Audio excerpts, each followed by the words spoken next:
Hello and नमस्कार। आप सभी का लव इनफाइनाइट चैनल पर हार्दिक स्वागत है। तो बात करेंगे कि क्या ट्विन फ्लेम वाकई ट्रिगर करते हैं और ट्रिगर्स करते हैं तो कैसे करते हैं, और साथ ही साथ आपका जो ट्विन फ्लेम है वो क्या टॉक्सिक होता है क्या, इस तरह की बातें आज हम बात करेंगे कि किस तरह से क्लैरिफाई करें कि ट्रिगरिंग क्या है। कई बार ट्रिगरिंग यही रहती है कि उन्होंने कुछ कह दिया, आपने कुछ कह दिया, इमोशंस पर आ गई बात और दिल पर हर्ट हो गई। क्यों? क्योंकि दोनों के बिलीफ पैटर्न जो है अलग अलग हैं, बिलीव्स अलग अलग है, ईगो अपना अलग कहता है, माइंड ईगो जिसे कहते हैं, और जो रैशनल थिंकिंग है वो अलग होती है। इसी तरह से आपके जो अपने बिलीव्स अब तक इस उम्र तक बन चुके हैं तो वो आपको ट्रिगर करेंगे। जैसे आपको कोई चीज पसंद है और उनको वो चीज सेम नहीं पसंद है, ये वाली बातें भी एक दूसरे के बिहेवियर में ट्विन फ्लेम्स में ट्रिगर हो जाती हैं। सिंपली ये तो छोटी मोटी बातें जिसको कि रिजॉल्व किया जा सकता है कि ठीक है भाई, खाने में ये पसंद है नहीं है तो आप अपना वो ऑर्डर कर लो, आप अपना वो ऑर्डर कर लो, नहीं तो घर में आप कुछ और बना लो, वो कुछ और बना लें, या आप ही उनके लिए बना दें अलग से। ये तो सोल्यूशन है। लेकिन कुछ ट्रिगरिंग कुछ इतनी ज्यादा हो जाती है जो कि बिहेवियर टॉक्सिक रिलेशनशिप में बदल जाता है। तो देखिए, सबसे पहली बात तो यही है कि ट्विन फ्लेम्स जो होते हैं वो इस तरह से टॉक्सिक नहीं होते हैं। ट्विन फ्लेम रिलेशनशिप बहुत ही ब्यूटीफुल रिलेशनशिप है जिसमें कि आप एक दूसरे को ना तो अनॉयड करते हैं, ना हर्ट करते हैं, ना एंगर इश्यू रहता है, ना डिसअपॉइंटमेंट। लेकिन अधिकतर देखा गया है, अधिकतर majority of the twin flames ये देखा गया है कि जो ट्विन फ्लेम्स हैं, यानी कि एक दूसरे दोनों ही, यानी कि divine feminine and divine masculine, दोनों ही एनर्जीज की बात कर रही हूँ, वो दोनों एक दूसरे को ट्रिगर करते ही हैं। ट्रिगरिंग कार्मिक लोगों की वजह से भी आ सकती है, ट्रिगरिंग थर्ड पार्टी की वजह से भी आ सकती है, ट्रिगरिंग आपके अपने जो वुंड्स हैं उसकी वजह से आ सकती है। वुंड्स कैसे? जो आपका एंगर इश्यू है, वो एंगर इश्यू चाहे वो XYZ किसी के भी कारण से हो, रीजन कुछ भी हो सकता है, तो वो चीजें जो आपको अंदर से ब्लॉक करती हैं, आपके जो चक्रास को ब्लॉक करती हैं, तो ऑलरेडी आप दोनों के कुछ ना कुछ चक्रास जो होते हैं वो ब्लॉक्ड होते हैं, है ना। जब वो ब्लॉक्ड है और आप दोनों मिले हैं तो फिर वो क्या ट्रिगर नहीं होगा? शुरू शुरू में तो वो ब्लॉसम रहता है, हमें लगता है कि अब अरे वाह, अपने ही जैसा मिल गया, अपने ही जैसा, अपनी ही पसंद का, मतलब जैसे हमें पसंद है सेम वही, जो हमें गाने पसंद है वही उन्हें, जो हमें खाना पसंद है वही उन्हें, जहाँ हमें जाना पसंद है वैसे ही उन्हें। उसके अलावा भी जब ये इंटेंस कनेक्शन फील होते होते ट्रिगरिंग में बदलता है तो वो ट्रिगरिंग भी आपके इमोशंस को इंटेंसली हर्ट करने के लिए काफी होती है। आपके इमोशंस ही उनके साथ जुड़ जाते हैं, ये बात होती है। तो ये जो इमोशंस होते हैं वो रिसेंटमेंट की तरफ भी चले जाते हैं समटाइम, और समटाइम बस ये गोस्टिंग हो जाती है या ब्लॉक कर देते हैं। तो ये बातें रहती हैं कि आपकी जो लाइफ है इस ट्विन फ्लेम जर्नी में आने के बाद वैसी नहीं रहती जैसा आप कहते हैं ना कि वैसी हो जाए हमारी लाइफ, ऐसा कब होगा, ऐसा कुछ हो जाए कि पिछले जैसे ही हमारी लाइफ हो जाए, ऐसा नहीं हो पाता है ना। हाँ, तो आपको भी ऐसा ही लगता है कि आपका twin flame too much triggering कर रहे हैं और टॉक्सिक एनवायरनमेंट में पले बड़े हैं और इसी तरह से आपके साथ बिहेव कर रहे हैं, तो आपको अगर कुछ कंसल्टेशन की जरूरत है या फिर आपको टैरो रीडिंग के माध्यम से कुछ और जानना है तो स्क्रीन पे दिखाए नंबर पर मैसेज करें और फी सर्विसेज पता करें।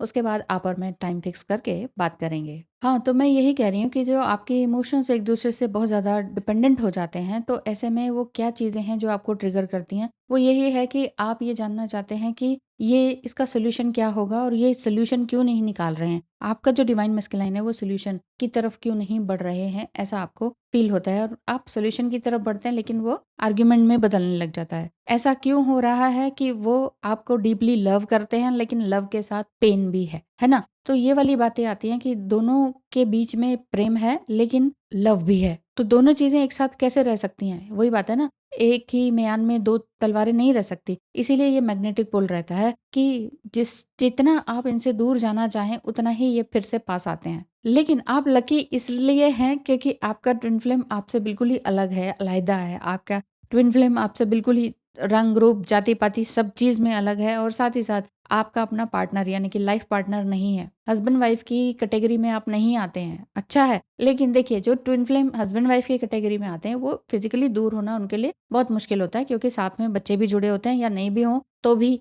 फिर सारी बिरादरी को जो बात को जवाब देना पड़ता है, वो अलग क्यों रह रही है, वो अलग क्यों रह रही है, तो किस किस को जवाब देंगे इस चक्कर में। तो आप दोनों पहले ही अलग हैं, सेपरेशन पीरियड चल रहा है, तो मैं तो यही कहूंगी कि आप लोग लकी हैं कि जिससे कि आप अपनी बातों को सही सुलझा सकते हैं, इवेंचुअली आप अपनी स्पिरिचुअल ग्रोथ के लिए आगे बढ़ सकते हैं। तो ट्विन फ्लेम जो होते हैं सेम ट्रॉमा बॉन्ड को भी क्या करते हैं, शेयर करते हैं। तो कई लोग ये भी पूछते हैं कि मैम क्या वो पास्ट लाइफ का कनेक्शन होता है? हाँ जी होता है, लेकिन पास्ट लाइफ में ट्विन फ्लेम ही रहे हों, ऐसा नहीं है। वो किसी और भी रिश्ते में रह सकते हैं, कुछ भी, कोई भी हो सकते हैं, XYZ। तो क्या ये ट्रॉमेटिक बॉन्ड बना रहता है? हाँ, ये ट्रॉमेटिक बॉन्ड होता है। डिवाइन मस्कुलाइन सफर करते हैं अपने नार्सिसिस्टिक पर्सनालिटी डिसऑर्डर वाले पेरेंट्स से, ठीक है। उनके वाकई होते हैं इस तरह के, मैंने खुद देखा, भुगता हुआ है, इसलिए मैं आपको सही तरीके से बता पाती हूँ। दूसरा, आपकी जो पर्सनालिटी होती है वो को डिपेंडेंसी वाली होती है। क्यों? क्योंकि आप कहीं ना कहीं अपने पिता के ऊपर, भाई के ऊपर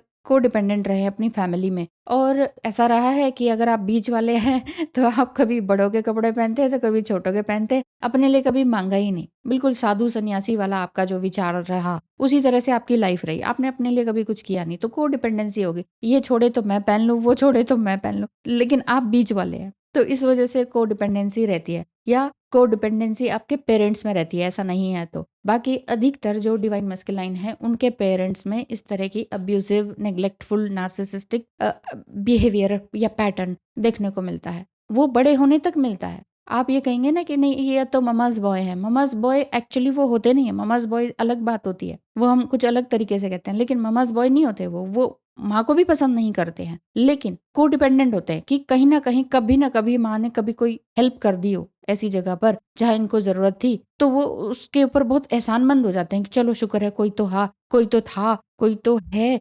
माँ तो है। बस वो उसी एक ही चीज कर लिए बहुत ज्यादा वो उनके ऊपर को डिपेंडेंट हो जाते हैं, और ये सोचते हैं कि बस इनको कभी दुख ना हो, चाहे वो खुद ही दुख पहुंचाते हो, खुद ही अपने पेरेंट को दुख पहुंचाते हो। ये बात समझ लीजिए। क्यों? क्योंकि प्रेम नहीं है, क्योंकि प्रेम इन्होंने सीखा ही नहीं। प्रेम क्या है वो रेसिप्रोकेट नहीं हुआ उनकी फैमिली में। तो मान लीजिए आपस में ही वो लड़ते हैं पेरेंट्स, और वो चीज उनके उसमें आ गई, उनको देखने में मिला कि बचपन में ये माँ बाप जो है इतना ज्यादा लड़ झगड़ रहे हैं और बिना बात में लड़ रहे हैं, और जिसका कोई सिर पैर नहीं है। फिर ना खाना बन रहा है, ना कुछ हो रहा है, ना पढ़ाई हो रही है ढंग से, ना कुछ हो रहा है, ना किसी को बुला सकते हैं घर पे, ना कहीं घूमने जाने का मन है, birthdays, anniversary, Holi, Diwali, nothing nothing, कुछ भी नहीं। उसके बाद जब आप ट्विन फ्लेम से आप मिलते हैं तो आपको उनके पैटर्न समझ में आते हैं। फिर आपको समझ में आता है कि ये अपने फैमिली से उतने अटैच नहीं है जितने आपसे हैं। उधर को डिपेंडेंसी है, लेकिन आपके ऊपर भी को डिपेंडेंट हो जाते हैं, लेकिन वो कम होते हैं, आप ज्यादा होते हैं। उसका कारण क्योंकि आप कभी भी वल्नरेबल नहीं रहे, अग्रेसिव नहीं रहे,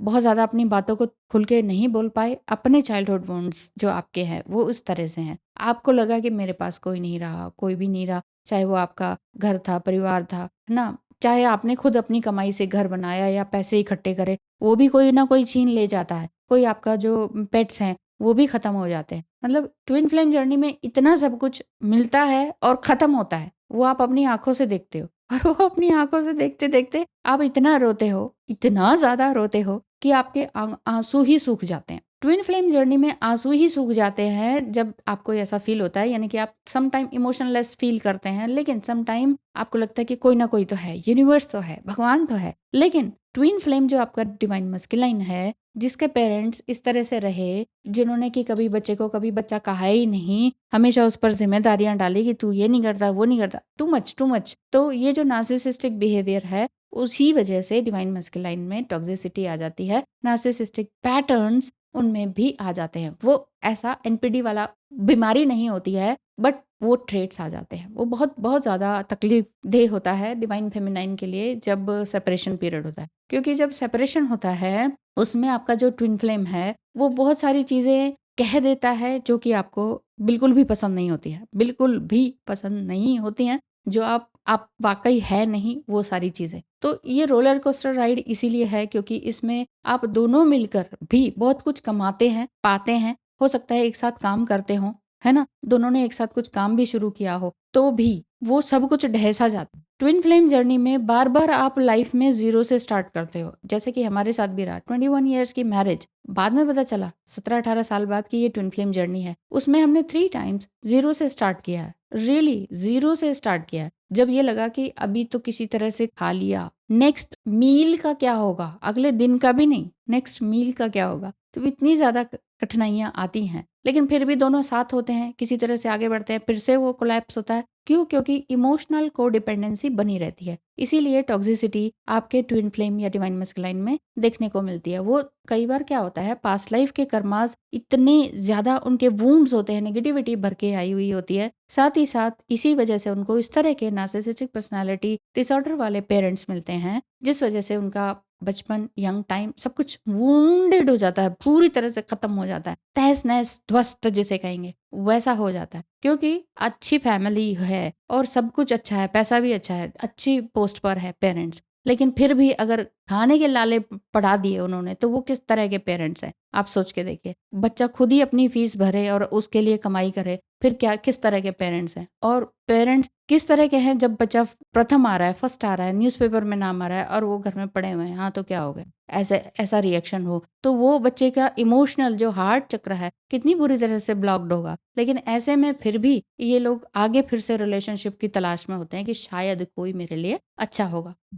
ऐसे ही हम भी तो होते हैं। तो जो भी डिवाइन फेमिनाइन्स एंड डिवाइन मस्कुलाइन्स के वुंड्स रहते हैं, पास्ट लाइफ के, माने चाहे ना माने, होते हैं पास्ट लाइफ के, साथ ही साथ इस लाइफ के संचित कर्मा आपने अपने लिए तब आवाज़ क्यों नहीं उठाई, वो वाली बात। संचित कर्मा हमारे भी तो होते हैं, जब हमारे साथ सब कुछ बुरा हो रहा है, हर तरह से बुरा हो रहा है, हम उस समय क्यों नहीं बोल पा रहे? क्यों? क्यों नहीं हमने उस समय में आवाज़ उठाई? क्यों नहीं ताकत थी? क्योंकि आत्मा ही उतनी कमज़ोर थी। अभी और ट्रिगर्स मिलने बाकी थे डिवाइन मस्कुलाइन से, ये वाली बात है। तो डिवाइन मस्कुलाइन जिसको कि आपने अपना सर्वस्व माना, तो आपको लगता है कि भाई अब मुझे ज़िंदगी मिल गई, जन्नत मिल गई। लेकिन कुछ ही दिनों में वो ताश के पत्तों की तरह, या फिर ये कहें कि जो टावर कार्ड आता है, वो टावर मोमेंट उनकी लाइफ में आता है, कई बार आ जाता है वैसे तो, लेकिन कई बार तब तक ही आता रहता है। ये रिपीटेड पैटर्न तब तक चलता रहता है। जैसे मैं कह रही हूँ ना, 0 से हमने 3 टाइम स्टार्ट किया, तो हमने फर्स्ट उसमें सीखा नहीं। फर्स्ट 0 से स्टार्ट किया, पहली बार गिरने पर सीखा नहीं। अपने आप को फिर से मजबूत बनाना या आपसी संबंधों को बनाना, तो फिर से गिरेंगे ना, फिर भी नहीं सीखा। थोड़ा बहुत सीखा लेकिन फिर भी नहीं सीखा कंप्लीटली, तो फिर से गिरेंगे। तो यही बात हुई। अब कोई नहीं गिरा सकता, अब कोई नहीं गिरा सकता। No one can hurt me, वो वाली बात है कि कोई भी हर्ट नहीं कर सकता। हाँ ठीक है, थोड़े टाइम के लिए हम हर्ट हो सकते हैं, कोई नया बंदा, कोई नया संबंध हमें आके ट्रिगर कर सकता है, वो बात है। लेकिन उससे आप डील करना सीख जाएंगे कि इट्स ओके। आपको समझ में आ जाएगा कि ये ट्रिगरिंग उनके ही अपनी वुंड्स है। जैसे कि आप देखेंगे ना, आप अपने वुंड्स भी देखिए। आप सिर्फ सामने वाले डिवाइन मस्कुलाइन को ब्लेम नहीं कर सकते। आपके अपने वुंड्स क्यों है? क्योंकि आपके पेरेंट्स के भी अपने वुंड्स है, उनके पेरेंट्स के भी अपने वुंड्स है। कोई कैसा कोई कैसा, कोई सब जेनेटिकली चला आ रहा होता है, साथ ही साथ एंसेस्ट्रल रूप में भी चला आ रहा होता है। इसीलिए कहते हैं एंसेस्ट्रल हीलिंग करना जरूरी है, या पितृदोष निवारण करना जरूरी है। या फिर चुपचाप बैठ के शांति से, आप कुछ नहीं कर सकते हैं, नहीं पैसे खर्च कर सकते हैं, तो शांति से बैठें और अपने हर एक चीज को पीछे लेके जाएं, अपना हिस्ट्री को याद करें, लिखें और समझते चले जाएं कि कारण क्या है। और हर चीज का कारण कुछ भी हो, वो हम कारण बनते हैं, कुछ भी हो, लेकिन हमारी लाइफ जो है हमारे हाथ में। वी आर द को क्रिएटर ऑफ आवर लाइफ। तो हमारे पेरेंट्स, बाप दादा जो भी रहे हो, हमारा हस्बैंड, हमारे ये वो जो भी रहे हो, अभी हमारी लाइफ है, सांसें चल रही हैं, तो अभी हमें आगे बढ़ना है। मेन चीज ये है। तो ट्रिगरिंग तो ट्विन फ्लेम से जबरदस्त मिलती है, ताकि आप एक प्रॉपर ह्यूमन बीइंग बनकर आगे निकल सकें, साथ ही साथ लोगों की भी हेल्प कर सकें, जैसे मैं कर रही हूँ। तो आई होप कि आपको भी वीडियो से कुछ ना कुछ हेल्प मिली होगी। थैंक यू सो मच, धन्यवाद।